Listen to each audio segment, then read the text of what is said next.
Welcome to South Africa and Mzansi. As the golden rays of the African sun rise over our nation, they illuminate a land built on resilience, a land that proudly celebrates the spirit of Ubuntu, which means I am because we are. But today, we are diving deep into a complex reality that is taking over our streets, our social media platforms, and global newsrooms.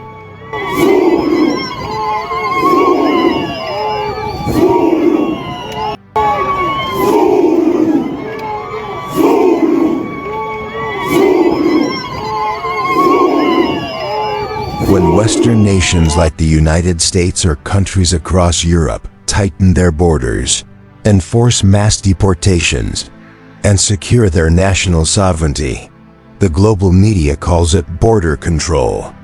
But when South Africans stand up to demand the exact same respect for our immigration laws, the international lens swiftly brands it as xenophobia. Why is a cry for legality in the West called governance, while in South Africa, it is called hatred? In this video, we are breaking down the absolute truth behind the Abahambi movement. We look closely at the bold new steps taken by Home Affairs Minister Leon Schreiber to tackle undocumented labor in our restaurants, farms, and domestic sectors. We expose the jaw-dropping loopholes of the asylum system, where temporary visit visas turn into decades of residency. Most importantly, we bring you the raw, unfiltered truth from the ground with Mrs. Jacinta Mango-B Zuma, the leader of the National March and March campaign. We look at the hard economics, the staggering 292 billion rand social grants budget, and the massive strain on our township spaza shop economies from the Durban CBD to the heart of Gauteng. This is not about hatred. This is about nationalism, protecting our hungry, educated youth, and restoring the rule of law.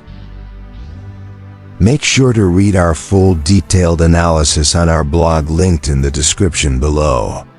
Hit that subscribe button right now, turn on your notifications, and let us navigate the real story of South Africa together. Welcome to our journey where every sunrise brings new light. South Africans. South Africans are not xenophobic, nor are they violent. They have been patient with the government for far too long, and foreign nationals have abused our mercy and kindness, and it ends now. We know that we are the voice of the voiceless, the unemployed, the drug addicts, the women who are raped and trafficked every day from this country by foreign nationals, and we now say enough is enough. We have noted the energy that politicians, particularly those in government, have for calling for the state to unleash the brutality of the state on us, for demanding what belongs to us. Why do we not see the same energy against the criminal cartels that we already know we have in the country? Not once have we had government calling out Nigerians for selling drugs in South Africa and destroying the future of this country. And just yesterday we were watching them on another episode of Sizokuthola telling us that the ground is fertile for crime in this country. Yet we have not heard government calling them out. We have not heard government calling out Somalians and the people of Pakistan and Ethiopians and telling them to dismantle the cartels that they are running in our country, as well as the spaza shop mafias. We are aware that the executive is planning to unleash the army on us in June, yet they have dismally failed to remove the illegal immigrants from our shores. The prioritization of foreign nationals in South Africa is deeply appalling. South Africa is currently on the verge of a collapse. The economy is crumbling, there are no resources left for South Africans, and there's certainly not enough resources for foreign nationals. We therefore cannot allow this to continue while our people continue to suffer. The government has, in the 2026-2027 financial year, budgeted and allocated 292,800,000,000 rands for social grants. This confirms that many South Africans are dependent on social grants, which highlights the scale of urgency of the problem, because South Africa is a welfare state. Majority of foreign nationals that are in South Africa are not real refugees. These are economic migrants who have and continue to abuse our laws. They have taken over the informal economy, colluded with Home Affairs officials in creating fraudulent documents to bring their countrymen into our country.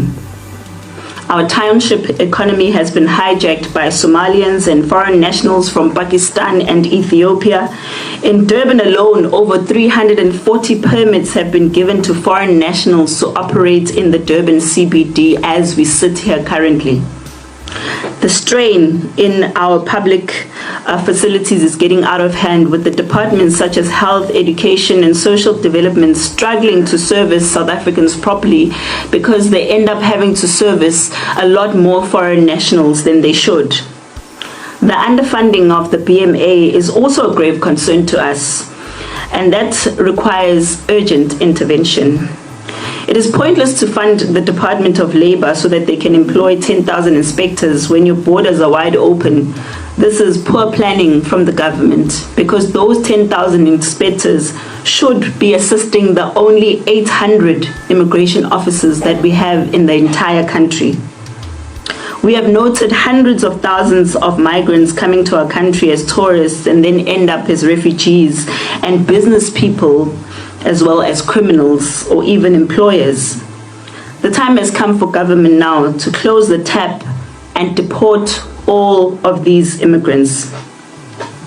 We do not want to see illegal immigrants working for Checkers 6060 coming to our homes to deliver our food, as this is not a critical or scarce skill. These jobs must be reserved only for South Africans in order for us to win the war against inequality and poverty. There must be a stringent system and laws that prevent drug lords from Nigeria to access our country as they please. This has been going on for far too long, with them even having places that they've taken over and they dominate, making it no-go areas for South Africa. And it is now a time that it comes to an end. The government needs to decide which side they are going to take. Will they stand with South Africans, or are they going to stand with these criminal syndicates?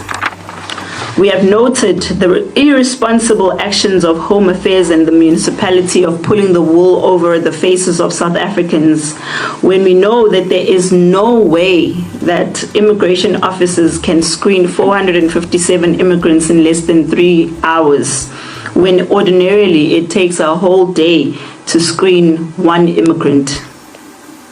We are not going to surrender. South Africa is our home, and we have nowhere to go. And we will fight for the rights of South Africans here in South Africa. Going back to the township economy contributes approximately 900 billion into the GDP of this country. This contribution is now shrinking due to the hijacking of our economy. The number of drug addicts has skyrocketed over the past few years, and the government has done nothing to turn around the situation. Even those famous NGOs that are now rushing to save the refugees are nowhere to be seen when it's time to help South Africans who are destitute and in need. We want to thank South Africans for chasing their country, for protecting their country. We have seen them rising from each and every corner, taking to the streets and on social media, fighting for their country every single day. And we call upon every single South African who's passionate and loves their country not to stop fighting until the end, because in the end we will win, and very soon. We call upon professionals, churches, influencers, progressive politicians, traditional leaders, and every single South African to rise and take to the streets to clean our towns, save our children, and not rest until the end, until we win. We have a few demands that we have listed that we would like to put to our government.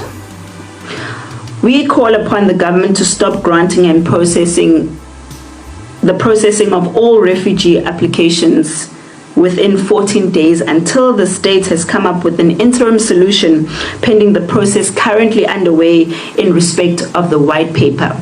Because currently there's no need for them to keep handing out refugee statuses when they know that their house is not in order. We call for the immediate and massive deportation of all illegal immigrants currently living in the country. And if they can force them to pay for their way back home, it'll ensure that they don't keep coming back. We call for the amendment of the law to enable the BMA to operate inland, because for us it makes no sense to say that the people that are allowing the people to come in and know how long they should be staying in the country are not allowed to come into the country and take them out when their time has expired. We demand for the transfer of all immigration officers to BMA and for this to be legislated, and of course for the increase in the number of immigration officers in the country, because 800 really is a ridiculous number.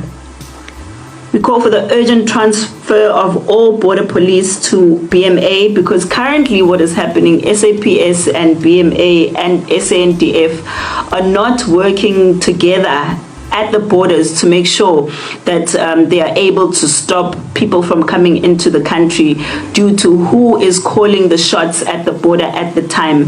So it's better to just have BMA be the ones that have their own resources and their own personnel working at the borders.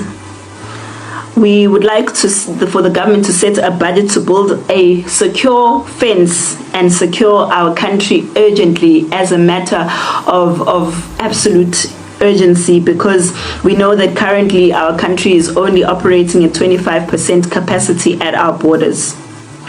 We are calling on government to declare a state of emergency for illegal immigration that is currently happening in the country under the banner of this being an invasion of the country.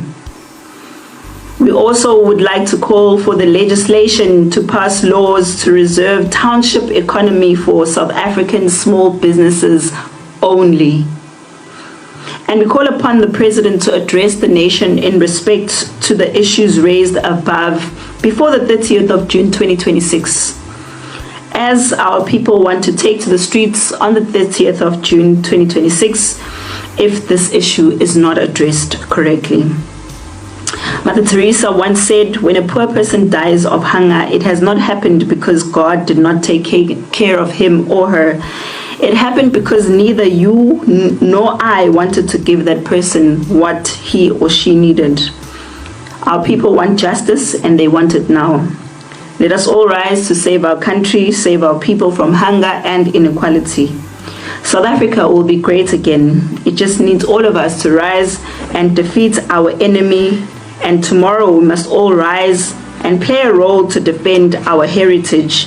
And God bless South Africa.